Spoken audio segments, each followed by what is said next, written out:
लोकसभा में मोदी सरकार के खिलाफ कांग्रेस का अविश्वास प्रस्ताव। कांग्रेस सांसद गौरव गोगोई ने स्पीकर को सौंपा नोटिस। बीआरएस की तरफ से भी अविश्वास प्रस्ताव दाखिल हुआ। सांसद नामा नागेश्वर राव ने दिया नोटिस। लोकसभा स्पीकर ओम बिरला ने अविश्वास प्रस्ताव को दी मंजूरी। कहा, चर्चा के बाद तारीख का ऐलान होगा।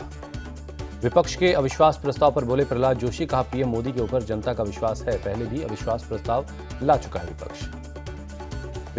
अविश्वास प्रस्ताव पर बोले कानून मंत्री अर्जुन मेघवाल। कहा, हम हर हालात से निपटने के लिए तैयार हैं।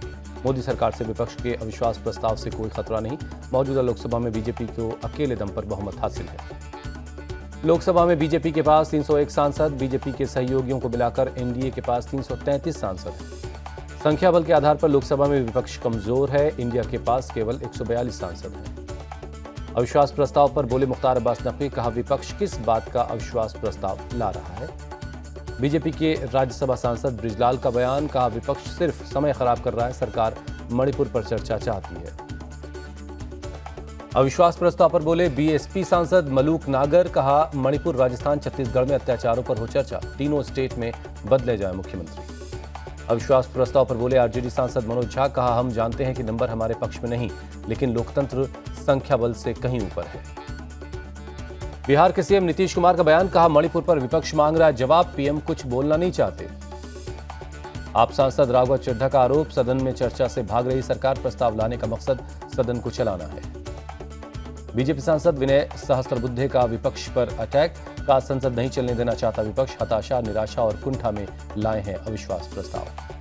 अविश्वास प्रस्ताव पर रिवोल्यूशनरी सोशलिस्ट पार्टी के सांसद प्रेमचंद्रन का बयान। कहा, ये संख्या का सवाल नहीं, देश में ऐसी स्थिति कभी नहीं देखी। राज्यसभा में विपक्ष का भारी हंगामा। मणिपुर के मुद्दे पर विपक्षी सांसदों की नारेबाजी। राज्यसभा में बोले नेता विपक्ष खड़गे। कहा, सदन में मेरा माइक बंद किया गया। अपमान करके मेरे स्वाभिमान को चोट पहुंचाई गई। उद्धव गुट के सांसद प्रियंका चतुर्वेदी का बयान। कहा, विपक्ष पीएम को संसद लाने के लिए हर हथकंडा अपनाएगा। मणिपुर हिंसा पर उद्धव ठाकरे का बयान। कहा, बतौर महिला भारत की राष्ट्रपति क्या कर रही है। मणिपुर हिंसा को लेकर जयपुर में कांग्रेस ने निकाला फ्लैग मार्च। प्रताप सिंह खाचरियावास की अगुवाई में यह मार्च निकाला गया। मणिपुर की कांगपोकपी में तनाव के बाद असम राइफल्स ने संभाला मोर्चा। फिलहाल हालात काबू में है। हथियारों से लैस कुछ लोगों ने सड़क पर उतरकर तनाव पैदा किया था। मणिपुर में 83 दिन बाद इंटरनेट हुआ बहाल। शर्तों के साथ मिलेगी ब्रॉडबैंड सर्विस। मोबाइल इंटरनेट अभी भी बंद रहेगा। लद्दाख के द्रास में मनाया जा रहा है करगिल विजय दिवस। वॉर मेमोरियल पर शहीदों को दी जा रही श्रद्धांजलि। करगिल के शहीदों को नमन। द्रास में करगिल युद्ध स्मारक पर 3 चीतल हेलीकॉप्टर ने फूल बरसाए। द्रास के युद्ध स्मारक के ऊपर 4 MiG-29 विमानों का फ्लाई पास्ट। करगिल विजय दिवस के मौके पर दिखाया अपना दम।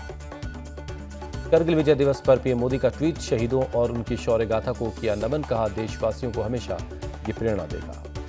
करगिल विजय दिवस पर द्रास में करगिल युद्ध स्मारक पहुंचे रक्षा मंत्री राजनाथ सिंह। करगिल युद्ध में जान गंवाने वालों को श्रद्धांजलि दी। लद्दाख के द्रास में करगिल के शहीदों को परिवार वालों से मिले राजनाथ सिंह। स्मृति चिन्ह और शॉल देकर उनका सम्मान किया।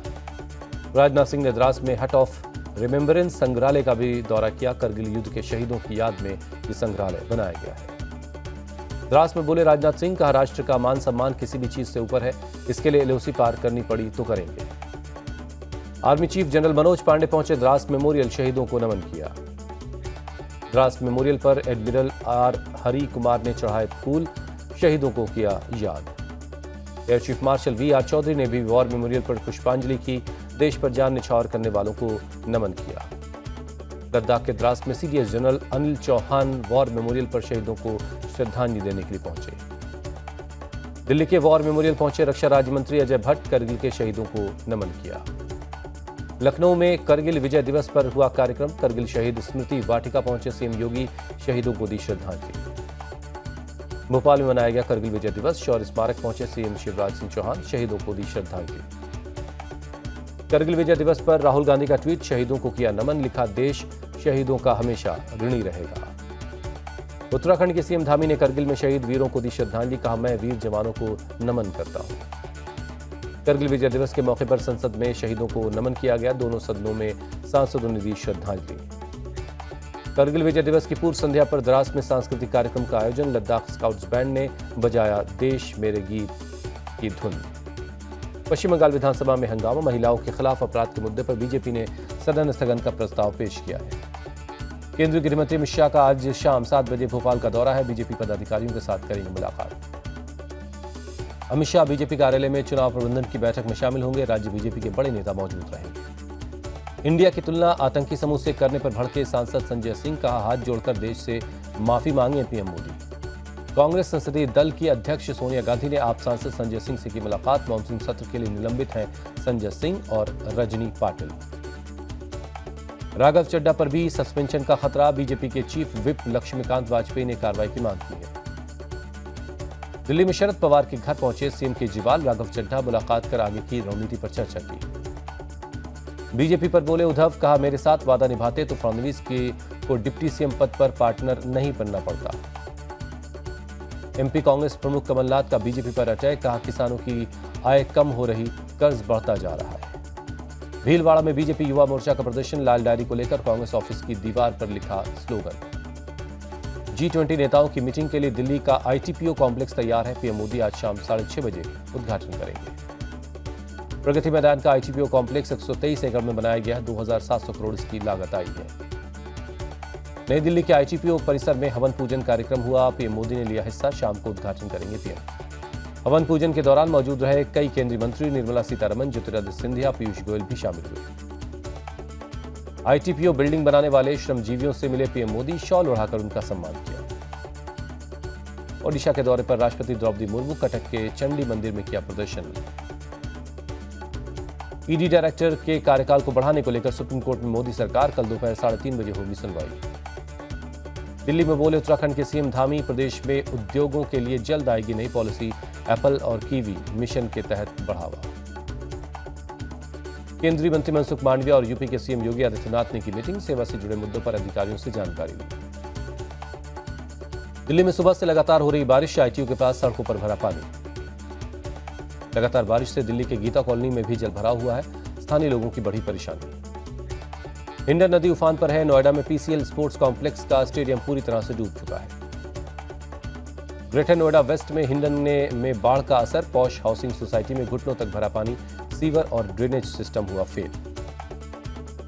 गाजियाबाद के रहायशी इलाकों में हिंडन नदी का पानी घुसने से अफरा तफरी, मौके पर NDRF की टीम तैनात है। नोएडा के सेक्टर 19 और 152 में भी पानी भर गया। सड़क पर पानी भरने से लोगों को आने जाने में हो रही दिक्कत। नोएडा में घने बादलों की वजह से छाया है अंधेरा। महामाया ओवरब्रिज के पास बादलों में ढकी हुई नजर आई बहुमंजिला इमारत। नोएडा के कई इलाकों में सड़कों पर भरा पानी। फिल्म सिटी के पास दलित प्रेरणा स्थल के सामने जल भराव है। नोएडा के सेक्टर 37 में भी सड़क पर भरा पानी, लोगों को आने जाने में हो रही परेशानी। गाजियाबाद केंद्रापुरम में हर तरफ जल भराव है। सुबह से हो रही तेज बारिश। मुंबई के जुहू बीच पर समंदर में ऊंची ऊंची लहरें उठ रही हैं। मुंबई और आसपास के इलाकों में भारी बारिश की चेतावनी जारी की गई है। मुंबई को जल आपूर्ति करने वाला तानसा डैम भरा, ओवरफ्लो की आशंका, प्रशासन ने डैम का एक गेट खोल दिया है। मुंबई का विहार झील हुआ ओवरफ्लो, विहार झील से भी होती है मुंबई को पानी की आपूर्ति। कोल्हापुर में बाढ़ का खतरा बढ़ा, राजधानी राधा नगरी डैम का चौथा दरवाजा खोला गया। खिरोल इलाके से शिफ्ट किए जा रहे लोग। तेलंगाना के वारंगल में बाढ़ में फंसे लोग, NDRF की और पुलिस की टीम ने रेस्क्यू किया। हैदराबाद में पुरानी कुतुब शाही मस्जिद पर गिरी बिजली, 400 साल पुरानी मस्जिद को पहुंचा नुकसान। हरियाणा में भी आज भारी बारिश का अलर्ट है। मौसम विभाग ने 27 जुलाई तक के लिए दी है चेतावनी। मुख्यमंत्री मनोहर लाल खट्टर ने किया बाढ़ प्रभावित भवानी खेड़ा इलाके का दौरा, कहा 15,000 एकड़ में फसल खराब हुई है।